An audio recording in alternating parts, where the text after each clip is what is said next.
क्या आपको ऐसा लगता है कि कभी भगवान आपकी मदद करने आता है? क्या कभी भगवान ने आपकी मदद की?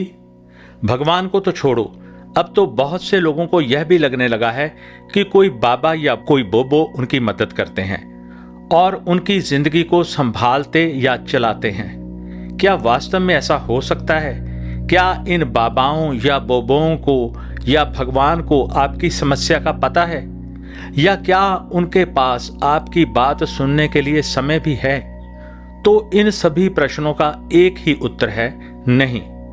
कोई बाबा या कोई बोबो तो दूर की बात, कोई भगवान भी आपकी किसी मामले में मदद नहीं करता। लेकिन यदि आपको ऐसा लगता है तो इसे महज एक वहम ही माना जा सकता है, विशेषकर तब जब आप भगवान के अलावा अब पाखंडी बाबाओं या बोबों को लेकर भी ऐसा सोचने लगे हैं। दरअसल आप बाबाओं की किसी भी बात पर सवाल नहीं करते, आंखें बंद करके बाबाओं का कहना मान लेते हैं। फिर यही अंधविश्वास आपको बाबाओं को भगवान मानने को मजबूर कर देता है। यदि आपको ऐसा लगता है कि किसी बाबा ने आपके काम को संवारा है या आपकी मदद की है, तो कभी बाबा से ही जाकर पूछ लें कि उसने आपका कौन सा काम संवारा है। मैं गारंटी देता हूं कि बाबा नहीं जानता होगा कि आपका कौन सा काम रुका हुआ था जो उसकी मेहरबानी से ठीक हुआ।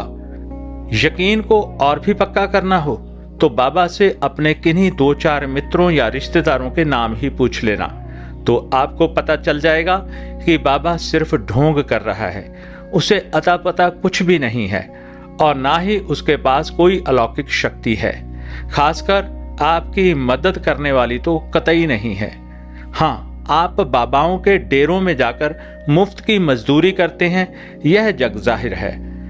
इसलिए यह बाबा लोग आपकी कोई मदद नहीं करते, उल्टा आप बाबाओं की मदद जरूर करते हैं। बाबा लोग तो आपको देसी भाषा में कहूं तो सिर्फ पंप देते हैं, जिससे कि आप फूल कर और भी अधिक काम कर सकें, क्योंकि जैसे जैसे डेरे बढ़ेंगे वैसे वैसे ही उनकी देखभाल करने वालों की जरूरत भी बढ़ेगी।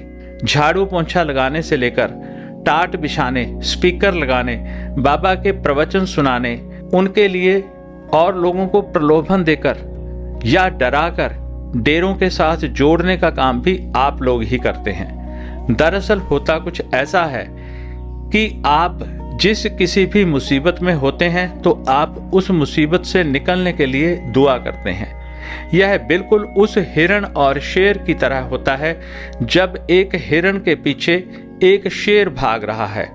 शेर को भूख लगी है, वह भगवान से खाना मांग रहा है, जबकि हिरण अपनी जान बचाने की गुहार लगा रहा है। तो आप इससे क्या समझेंगे?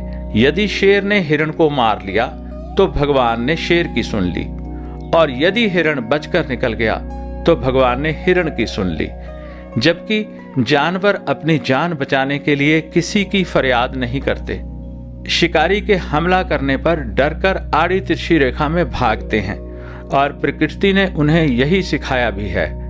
लेकिन आपकी मन्नत यहीं तक सीमित है। असल में देखा जाए तो किसी भगवान ने किसी की भी नहीं सुनी। जो भी हुआ इत्तेफाकन हुआ। ठीक इसी तरह जब आप भी किसी मुसीबत से निकल जाते हैं तो आप खुद ही उसका श्रेय भगवान को या पाखंडी बाबाओं को दे देते हैं, जबकि मुसीबत में पड़ने का कारण उन बाबाओं को या भगवान को नहीं बनाते। आप यह नहीं मानते कि आप पर मुसीबत आई ही इन बाबाओं या भगवान के कारण थी। सच्चाई तो यह है कि इस दुनिया में जो भी होता है महज इत्तेफाक से होता है। आपके चोट लग गई, वह एक इत्तेफाक है। आप चोट लगने से बच गए, वह भी एक इत्तेफाक है। आपको ना तो किसी भगवान ने चोट लगाई और ना ही किसी ने बचाया। सोचो, यदि कुछ मांगने से ही मिल जाता, कोई आपको बचाने लगता, तो इस दुनिया में कोई दुख तकलीफ ही ना होते।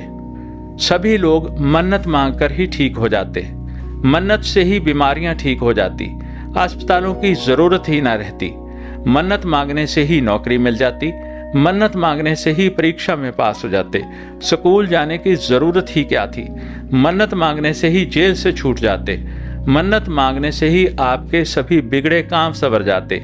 मन्नत मांगने से ही भगवान या बाबा आपके लिए खाना लेकर हाजिर हो जाते।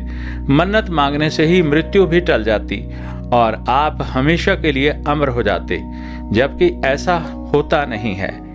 इसलिए भगवान या बाबाओं और बोबों के लिए अपना समय और पैसा वेस्ट मत कीजिए। यदि आपके पास समय है तो वह समय अपने परिवार को दीजिए।